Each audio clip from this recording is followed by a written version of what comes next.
요즘 공부할 때 생성형 AI 다들 많이 쓰시죠? 그런데 만약에 이 똑똑한 AI를 쓴 학생들이 AI를 안 쓴 학생들보다 성적이 오히려 떨어졌다는 연구 결과가 있다면 어떠세요? 좀 믿기 힘드시죠?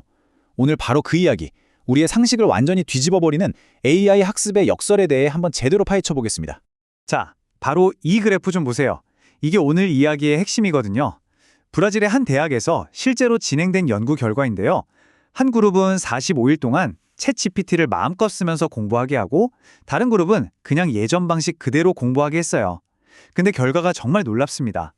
45일 뒤에 예고도 없이 딱 시험을 봤는데 챗GPT를 썼던 학생들 점수가 무려 11%나 더 낮은 거예요. 아니 이렇게나 강력한 도구를 썼는데 결과가 왜 더 안 좋았던 걸까요? 네, 바로 이게 오늘 우리가 함께 풀어봐야 할 미스테리입니다. 어떻게 더 빠르고 편한 도구가 오히려 우리 뇌를 더 약하게 만들 수 있을까요? 지금부터 그 이유를 인지과학적인 원리를 통해서 하나씩 차근차근 파헤쳐 보겠습니다. 자, 첫 번째 단서입니다. 바로 학습의 외주화라는 현상인데요. 이게 무슨 말이냐면 우리가 생각하는 그 과정 자체를 나도 모르게 다른 데다 맡겨버리고 있다는 거죠. 이걸 심리학에서는 인지적 오프로딩이라고 불러요. 뭐 어려운 건 아니고요. 우리가 복잡한 계산할 때 계산기 쓰잖아요. 그리고 중요한 건 스마트폰에 메모해두고요. 이렇게 정신적인 노력을 좀 덜어내려고 외부 도구를 쓰는 건 사실 우리 인간의 아주 자연스러운 본능 같은 거예요. 그런데 말이죠. 여기서 정말 결정적인 차이점이 나타납니다.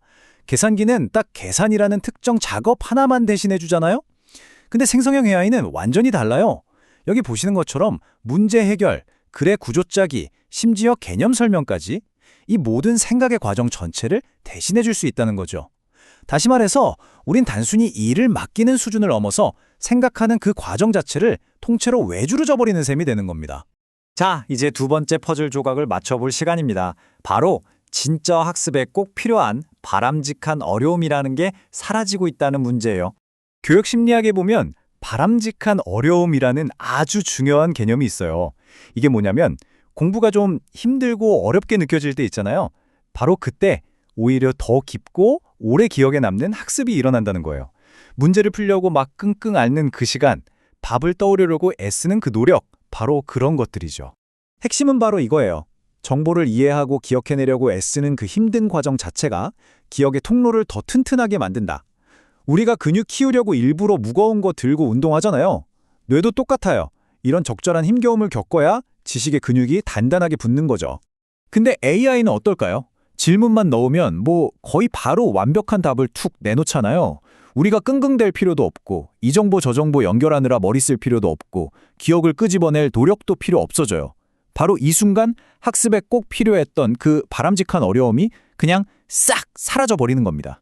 자, 그럼 지금까지 이야기한 것들을 한번 쭉 연결해 볼게요. 도대체 우리 기억이 구체적으로 어떤 과정을 거쳐서 약해지는지 그 메커니즘을 한번 들여다보겠습니다. 여기서 생성 효과라는 개념이 또 중요하게 등장하는데요. 이건 뭐냐면 정보를 그냥 눈으로 읽기만 하는 것보다 내 머릿속에서 직접 만들어낼 때 훨씬 더 기억에 잘 남는다는 원리예요. 우리가 왜 공부하고 나서 친구한테 설명해 주거나 나만의 언어로 요약해 보는 게 효과가 좋다고 하잖아요. 다 이 생성 효과 때문인 거죠.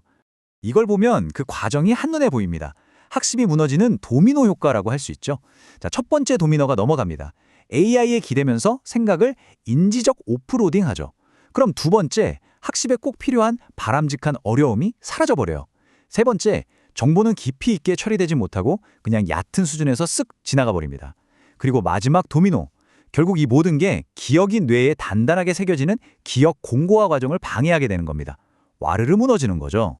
자, 지금까지는 이론적인 이야기였고요. 이제부터는 이 편리함이 실제로 어떤 대가를 치르게 하는지 아주 구체적인 증거를 가지고 한번 확인해 보겠습니다. 다시 맨 처음 봤던 그 연구로 돌아가 볼까요? 여기에 또 하나의 충격적인 사실이 숨어 있었습니다. 전통적인 방식으로 공부한 학생들은 평균 5.8시간을 공부했었는데 AI를 쓴 학생들은요, 고작 3.2시간만 쓴 거예요. 무려 45%나 공부 시간이 줄어든 거죠. 이게 그냥 효율이 좋아져서 그런 걸까요? 아니요, 그게 아니라 내용을 곱씹어보고 반복해서 들여다보고 깊이 고민하는 시간이 그만큼 통째로 날아갔다는 명백한 증거인 셈입니다. 자, 한번 정리해 볼까요?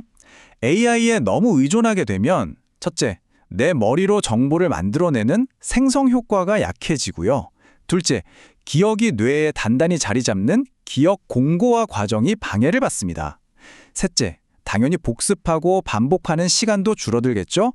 그리고 깊이 생각하는 활동 자체가 줄어들게 돼요.